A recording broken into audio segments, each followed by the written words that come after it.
এখন তার থেকে আমরা আজকে তাকে বিদায় জানানোর জন্য আসছি।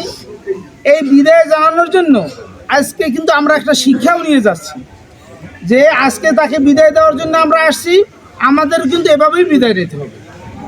তাহলে বিদায় নেওয়ার কী কাজ করতে হবে? কোনো কর্মেই আমার দ্বারা আপনার দ্বারা সমাজ গর্হিত কোনো কাজ করা যাবে না। আল্লাহর হুকুম, তার জন্য দোয়া করব এবং তার থেকে আমরা শিক্ষা গ্রহণ করবো এটাই যে তিনি চলে গেছেন, আমাদেরও যেতে হবে। কখন যেতে হবে এটা একমাত্র আল্লাহ জানে, কোনো বান্দা জানে না। তা আমরা তার জন্য আজকে দোয়া করব এবং তার শোক সন্তপ্ত পরিবার যারা আছে তাদের জন্য দোয়া করব, তারা যেন এই শোক ধরে রাখতে পারেন। কারণ আমার জীবনে শোক পাইছিলাম না, শোক পাইছি মানে দাদা দাদির, কিন্তু আব্বা হুজুর কিবলা রহমতুল্লাহ আলাইহি যখন চলে গেছেন তখন বুঝছি আসলে শোকটা কি, শোকটা কত বড়, কত ওজনের, এখন অনুভব করতেছি, আগে বুঝি না। সম্মানিত হাজিরিন, আমরা আজকে যার আত্মীয় হারাইছে, যার বাবা হারাইছে, যার শ্বশুর হারাইছে, যার ভাই হারাইছে, সে বোঝে যে আসলে তার ভাইয়ের বাঁধনটা কেমন ছিল, কত সুন্দর ছিল, কত অটুট ছিল, কত মজবুত ছিল। তাই আমরা আজকে তার জন্য দোয়া করব এবং আমার গার্ডিয়ান হিসেবে, আমার ছাত্রছাত্রী গার্ডিয়ান হিসেবে আমাদের প্রতিষ্ঠানের সে অত্যন্ত একজন ভালো মানুষ ছিল, সদালেবী ছিল এবং বাবা ছাড়া কোনো দিন কথা বলে না।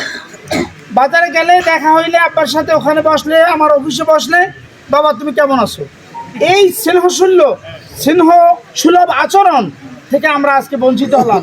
আমরা সবাই তার জন্য দোয়া করব যেন আল্লাহ রাব্বুল আলামিন তাকে বেহেশতবাসী করেন, বলেন আমিন। আল্লাহ যেন তাকে জান্নাতের সুউচ্চ মাকাম জান্নাতুল ফেরদাউস নসিব করেন, আমিন। আর কদম রসুল আপনি মাফ করে দিন, আল্লাহ তার কবরকে নূরে মুনওয়ার করে দিন, জীবনের সমস্ত নেক আমলগুলো আপনার শাহী দরবারে কবুল আর মঞ্জুর করে নিন। আল্লাহ মসজিদের খাদেম ছিলেন, এই খেদমতের উসিলায় তার জীবনের গুনাহগুলো মাফ করে দিয়েন। আল্লাহ তার পরিবার পরিজনদেরকে মেহরবানি করে কবুল করুন। আল্লাহ এই শখে আল্লাহ সংসপ্ত পরিবারকে মেহরবানি করে ধৈর্য ধারণ করার তৌফিক দান করুন। তার সন্তান সন্ততি আল্লাহ আত্মীয় স্বজনদেরকে আল্লাহ সবরে জামিল ইখতিয়ার করার তৌফিক দান করুন।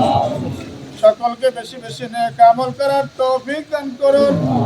আমরা যারা এই আল্লাহ অনুষ্ঠানে অংশগ্রহণ করেছি আল্লাহ তাদেরকে আল্লাহ মেহরবানি করে হিসাবে কবুল করেন, বেশি বেশি নেক আমল করার তৌফিক দান করেন। আল্লাহ মসজিদ যারা প্রতিষ্ঠা করেছিল তাদেরকে আল্লাহ জান্নাতের উচ্চ মাকাম দান করেন। আল্লাহ এলাকা বিষয়ে খাস রহমত নাযিল করেন। বালা মুসিবত ও সুখ আরাম থেকে আপনি আমাদেরকে হেফাজত করেন। ربنا تقبل منا إنك أنت السميع العليم وتب علينا يا مولانا إنك أنت التواب الرحيم سبحان ربك رب العزة عما يصفون وسلام على المرسلين والحمد لله। গতকালকে বিকাল 4:30টার দিকে মৃত্যুবরণ করেছেন। আমার বাবা দীর্ঘদিন যাবৎ তার ছোটবেলা থেকে তিনি ব্যবসা বাণিজ্যের সাথে জড়িত ছিলেন। তিনি বরিশাল, নলছিটি, তালতলা, ঢাকা বিভিন্ন জায়গায় তিনি ব্যবসা বাণিজ্য করেছেন এবং তিনি একটি রাজনৈতিক দলের সাথেও জড়িত ছিলেন, সুমিত্র ইউনিয়ন বিএনপির সাথে তিনি একজন পদধারী লোক ছিলেন। তো আমি আপনাদের কাছে বিনীত অনুরোধ করব, আমার বাবা দীর্ঘদিন যাবৎ যেহেতু ব্যবসা বাণিজ্যের সাথে জড়িত ছিল, আপনাদের সাথে লেনদেন দেনা পাওনা অবশ্যই থাকতে পারে, যেহেতু হঠাৎ তিনি মারা গেছেন, অনেক কিছুই আমাদের কাছে বলে যেতে পারেন নাই।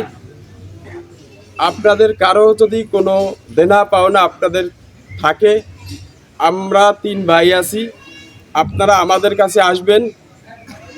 আমার এলাকায় আমার মামা আছে, আর একজন হুমায়ুন আকন, মাওলানা হুমায়ুন আকন, ওনার মাধ্যমেও যদি আপনারা বলেন বা যেভাবে হোক আমাদের কাছে বললেই হবে।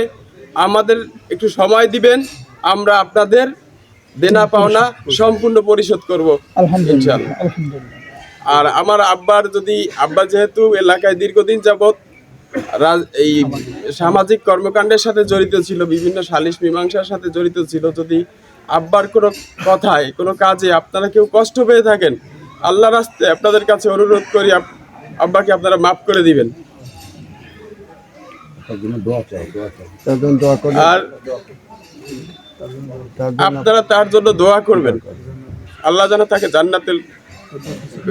জান্নাতুল ফেরদৌস নসিব করে। আমিন আমিন আমিন। মূল উদ্দেশ্য, আল্লাহ রাসূল সাল্লাল্লাহু আলাইহি ওয়াসাল্লাম বলেছেন যে তোমরা মানে উম্মতে মুহাম্মাদীকে লক্ষ্য করে বলেছেন যে যত কবরের স্মরণ করবে সে তত গুনাহ থেকে মুক্ত থাকবে, আবার জান্নাতের দিকে এগিয়ে থাকবে। তা আমরা এক লাশকে বা এক মাইয়তকে নিয়ে এখানে দাঁড়িয়েছি বা আমরা কথা শুনতেছি, আমরা এই মাইয়ত থেকে শিক্ষা নিতে পারি অনেক কিছু। গতকালকের আমাদের এই মাইয়ত কিন্তু আমাদের সাথে কথাও বলেছে, আমি যতটুকু শুনেছি, এবং তার মৃত্যু এতটাই ভালো ছিল যেটা আসলে কল্পনা করার মতো।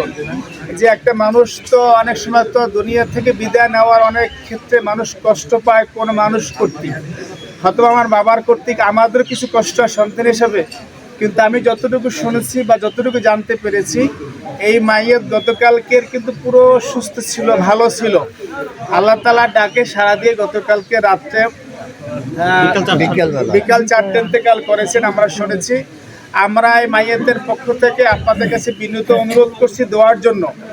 আর বিশেষ করে আমার বাবা এই মসজিদের দীর্ঘদিন খতিব ইমাম ছিলেন, বলতে গেলে যে আমাদের মিয়া সাহেব হুজুর বলতেন, আমরা তাকে দেখি নাই, তারই রেখে দেওয়া শিষ্য বা তারই ছাত্র, তার মানে কি বলি দাবিতে বা তার প্রেক্ষাপটে আমার বাবা আমৃত্যু পর্যন্ত এই মসজিদের মানে খাদেম ছিলেন, খেদমত করে গেছেন।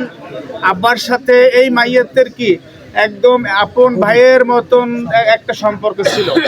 আমি মনে করি যে আজকের যে মাইয়ত শোয়া আছে, উনি যেহেতু বলাও আছে বাইবেলের হাদিসেও আছে যে পিতা যখন থাকে না, পিতার যারা বন্ধু বান্ধব থাকে